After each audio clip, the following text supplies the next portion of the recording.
विश्वासाची 26 वर्ष, लाखो सुखी दाम्पत्य. डाउनलोड करा मराठी मॅट्रिमनी. उद्धव ठाकरे यांचं नागपुरात रामरक्षा आंदोलन. अयोध्येतील राम मंदिर दान चोरीवरून ठाकरे आक्रमक. मंदिर परिसरामध्ये शिवसैनिकांची मोठी गर्दी. आम्ही रामरक्षक आहोत, मंदिरातील तिजोऱ्या लुटताय, हे हिंदू राष्ट्र का? उद्धव ठाकरेंचा हल्लाबोल. अयोध्येत मंदिराच्या नावाने जमीन घोटाळा झाल्याचाही आरोप. उद्धव ठाकरेंना श्रीराम लक्षात आल्याचा आनंद. रामाकडे परत गेल्यामुळे त्यांचं अभिनंदन. ठाकरेंच्या रामरक्षा आंदोलनावर मुख्यमंत्री फडणवीसांची टीका.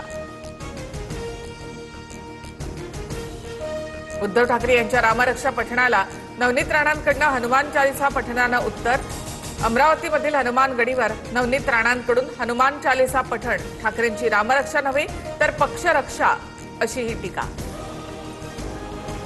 सनम वांगचुक यांना ताब्यात घेत पोलिसांनी रुग्णालयामध्ये दाखल केलं. मात्र वांगचुक यांचं रुग्णालयातही उपोषण सुरूच. औषधोपचार घेण्यास नकार.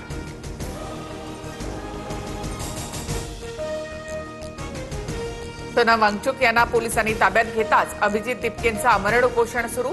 20 जुलैचा संसदेवरील मोर्चाही निघणार. जंतर मंतरवर दिपकेंना अश्रू अनावर. जंतर मंतरवरील उपोषणस्थळी अभिजित दिपकेंवर शाई फेक. आंदोलनकर्त्यांशी संवाद साधताना एका अज्ञात महिलेनं दिपकेंवर शाई फेकली. काही काळ तणावाचं वातावरण. दिल्लीमध्ये 20 दिवसांपासून आंदोलन, मात्र सत्ताधाऱ्यांकडून दखल नाही. वांगचुक यांना अटक केली तरी आंदोलन सुरूच राहणार. शरद पवार यांचा आंदोलनाला पाठिंबा. शिक्षण मंत्र्यांच्या राजीनाम्याबाबत सरकार बघ्याच्या भूमिकेत असल्याचीही टीका. धर्मेंद्र प्रधान यांना सोनं लागलंय का? वांगचुक यांना बळजबरीनं ताब्यात घेतल्यानंतर उद्धव ठाकरेंची संतप्त प्रतिक्रिया. आणखी किती बळीनंतर शिक्षण मंत्र्यांचा राजीनामा घेणार?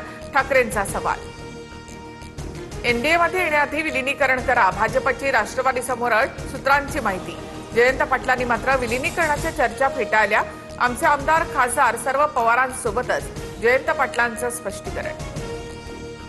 नीट पेपरफुटीनंतर आता बीडमध्ये गुणपत्रिकेमध्ये घोटाळ्याचा आरोप.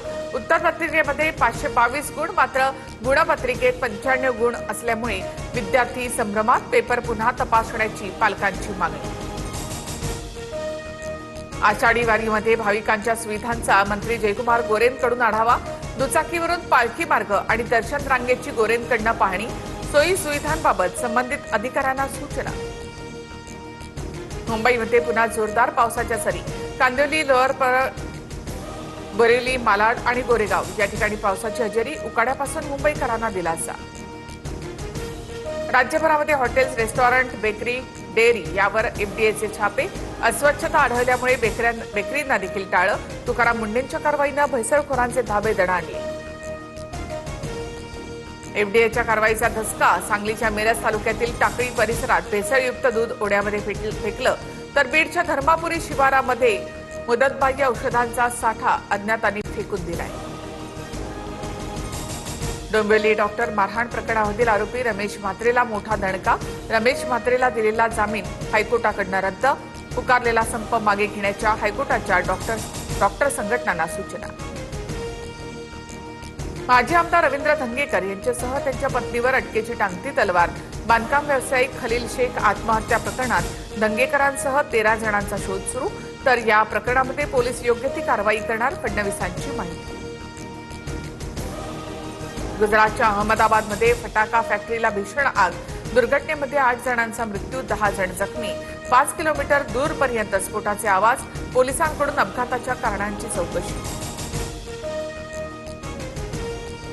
विश्वासाची 26 वर्ष, लाखो सुखी दाम्पत्य. डाउनलोड करा मराठी मॅट्रिमनी.